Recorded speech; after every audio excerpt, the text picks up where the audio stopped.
Okay, so I was just speaking to Carl. I'm not sure whether you can see his face on this recording.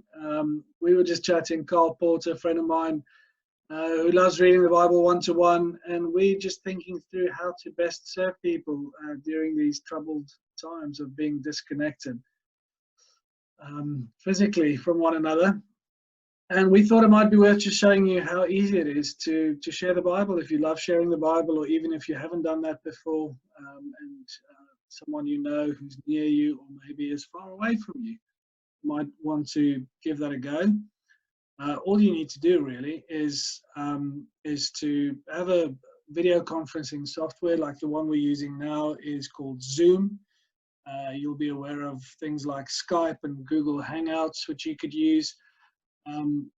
You could use stuff on your phone, but I think on the tablet or on the laptop it could be quite easy, because what you do is you just share your screen to one website. So that's the word1to1.com. Can you see my screenshot, Carl? Yeah, I can see it, yeah. Brilliant. Okay, it's loading, but slowly. And you simply go to the little tab called Get the Notes. And then it says in the right there, read or download John's Gospel for free. So you download it in English. And you start with book one. If you haven't been reading with your friend yet, you can just start with book one. You take it from the top. And as you download book one, you can obviously download it to print it out if you want to, but you can literally just see it in the browser there. And as I normally do, I would take my friend to page 4, and I just say that, you know, John's Gospel starts with an overview. The first 18 sentences basically introduces all the big ideas he wants to give us in his book, and the big claim he's going to make, which is just so relevant for our times, isn't it? Such a big claim. God has stepped into this messed up, broken world. John wants to tell us about the God who's entered his creation. And it's going to blow your mind if you take on board some of the stuff that John says. So in this yellow note, it says there's a lot in this section, so don't be surprised that it's going to need some unpacking.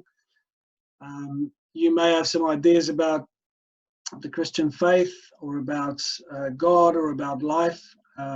Hopefully after the end of these 18 sentences, you'll have even more ideas or more questions even about big claims of life.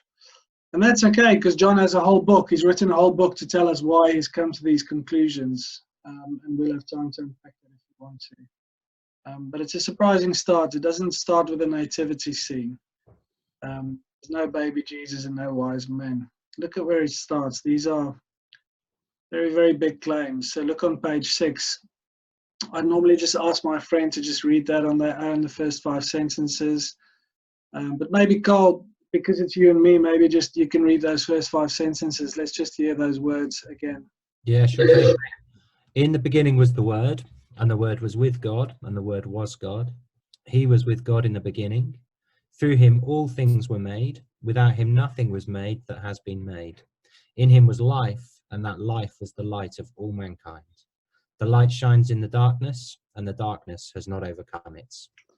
The darkness has not overcome it. Powerful words. Yeah, so then I'll just talk my friend like I normally do down the page on the right, and I'd say we're being told about amazing beginnings, and we're being introduced to the Word. Look how often the phrase the Word is used. We're being introduced to the Word, and John stresses twice that he was there in the beginning. So verse 1 says, in the beginning was the Word, and sentence 2 says he was there in the beginning. Which raises the question, who or what is the Word? Well, look at this. The Word was with God, and the Word was God. So we're being told that the Word is divine. And he's called a he in sentence 2, so this Word is a person. He's a divine person. He has a character and a name.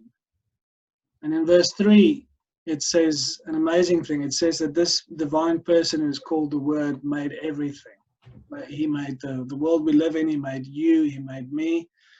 It says it positively, through him all things were made.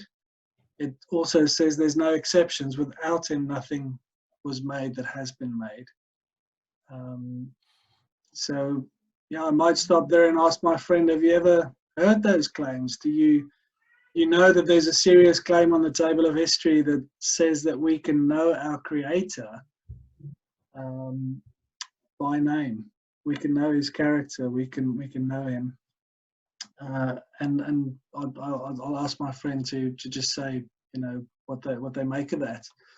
And then we crack on. What difference does that make for us? Well, so what is the question? Well, there's a big so what. In Him was life. That life that we're looking for, that life that's so fragile and so elusive, is in Him. He is the source of life, and therefore we can find life in Him. And enlightenment, the answers to the questions, we're all looking for that light bulb moment. Here is the answer. That life was the light of all men.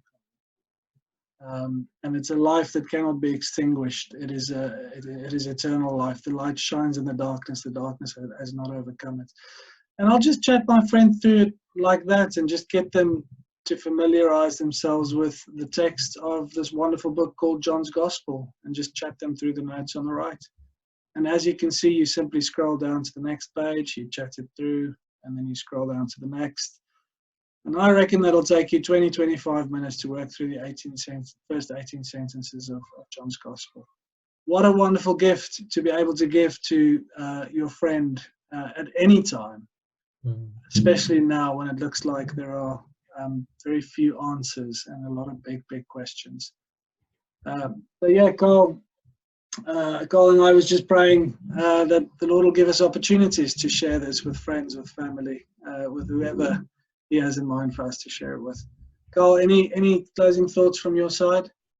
Yeah, I would just encourage people, as particularly I think if we're working, but not necessarily, but working folk who have been sent home, working from home, maybe looking for contact and communication right now.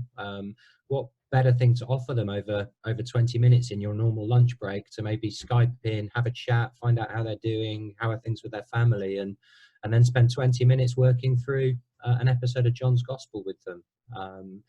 I think it's not often that, particularly where I work in London, that I see people's kind of sense of security and invincibility shaken as much as it is now. So I think it's a unique time to introduce them to hope, life, peace, relationship, security with our good and glorious God.